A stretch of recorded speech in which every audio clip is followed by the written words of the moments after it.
সরকারি চাকরি খোঁজার জন্য অনেকে হচ্ছে যে Facebook গ্রুপে থাকে বা অনেকে হচ্ছে যে খবর পত্রিকা কিনে। এটার কোনো দরকার নাই। আমরা হচ্ছে যে বিডি গভর্নমেন্ট জব নামে একটা ওয়েবসাইট আছে। এখানে যদি আমরা যাই তাহলে হচ্ছে যে আমরা সব ধরনের সরকারি চাকরির যে বিজ্ঞপ্তিগুলা ওগুলো সব একসাথেই পেয়ে যাবো।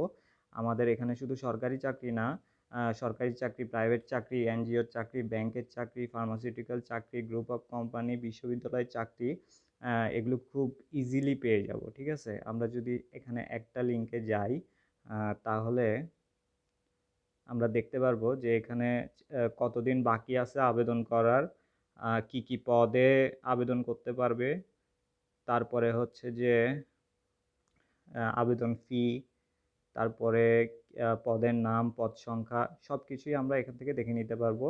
আর যদি আমরা নিচের দিকে স্ক্রল করি তাহলে একদম যে মূল যেটা সার্কুলার দিছে সেটা আমরা দেখতে পারবো। তো এভাবে খুব সহজেই সরকারি, বেসরকারি বিভিন্ন যেগুলা দরকারি প্রতিষ্ঠান আছে এগুলার আমরা খোঁজ পাবো আরকি এখান থেকে।